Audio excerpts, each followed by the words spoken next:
नमस्कार, मैं आर.डी. चंद्रा आप सभी का स्वागत करता हूं इस छोटे से वीडियो में,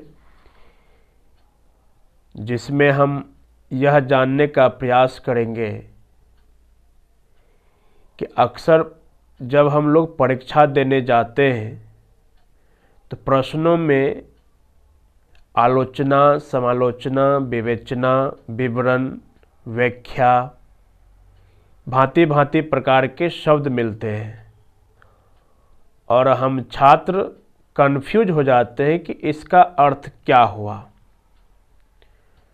तो इसलिए मैंने यह वीडियो आप सभी के लिए बनाया है। मुझे उम्मीद है कि आपको ज़रूर पसंद आएगा और आपके लिए बहुत हेल्पफुल भी होगा। जो एक शब्द है आलोचना, आलोचना का क्या अर्थ होता है?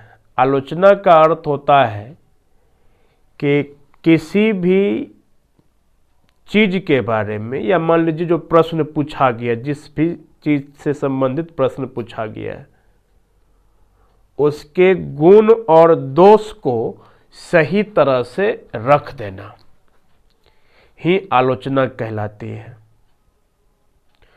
कभी कभी समालोचना करें ऐसा भी लिख दिया जाता है प्रश्नों में।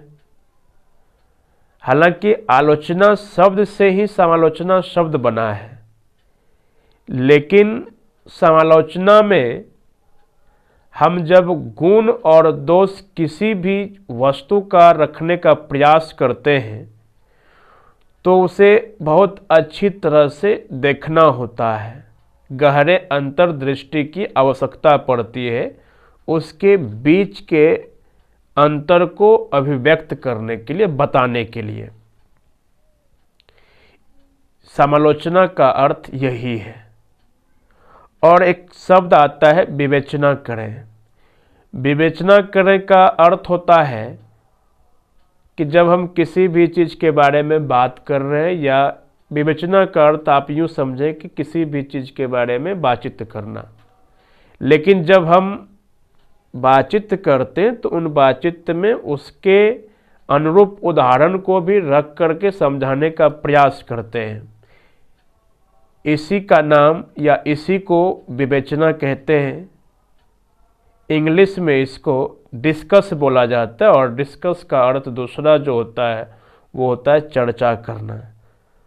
तो स्वाभाविक है कि आपको ये समझ में आ गया होगा। और चौथा जो बहुत ही महत्वपूर्ण शब्द है, व्याख्या करना। व्याख्या करने का अर्थ होता है कि कोई जटिल वाक्य हमारे सामने दिए गए हैं, उन जटिल वाक्यों का अर्थ स्पष्ट कर देना ही व्याख्या करना कहलाता है। जैसे कविता की दो पंक्ति दी गई है और उन दो पंक्ति में जो निहित बातें हैं, जो समाहित बातें हैं, जो शामिल बातें हैं, उन बातों को अच्छी तरह से समझा देना। जैसे कोई प्रोफेसर किसी कविता को समझाते हैं, जो चीज़ उसमें लिखी हुई रहती है वो अक्सर होती नहीं है, बल्कि उसमें बातें छिपी हुई होती है। उस चीज़ को सही तरह से विस्तार पूर्वक से समझा देना, और किसी भी प्रकार का डाउट नहीं रहे, संदेह नहीं रहे, ये व्याख्या करना के अंतर्गत आता है। और विवरण, विवरण जिसको कि आप इंग्लिश में एक्सप्लेन कहते हैं। विवरण, हालांकि आपको लगता होगा कि विवरण मतलब व्याख्या करना, ऐसी बात नहीं है।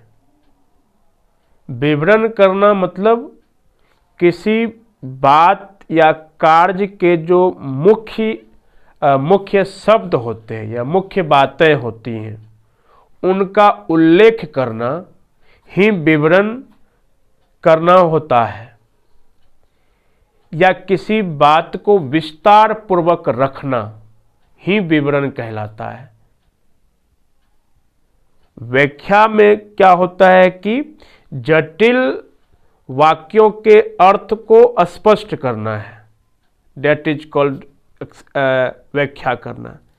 विवरण में किसी बात या किसी कार्य की जो मुख्य बातें होती है उसका उल्लेख करना। तो ये 4-5 शब्द जो मैंने आपके सामने रखे ये काफ़ी महत्वपूर्ण है। ये शब्द किसी भी एग्ज़ाम में मिलते हैं, चाहे वो प्रतियोगिता परीक्षा हो या फिर हमारी शैक्षणिक परीक्षाएं हो। तो दोनों ही दृष्टि से यह वीडियो, यह जानकारी आपके लिए यूजफुल है। मुझे उम्मीद है कि आपको ज़रूर पसंद आया होगा और दूसरे छात्र भी लाभान्वित हो, तो इसके लिए इसको शेयर अवश्य करें। आज के लिए बस इतना ही।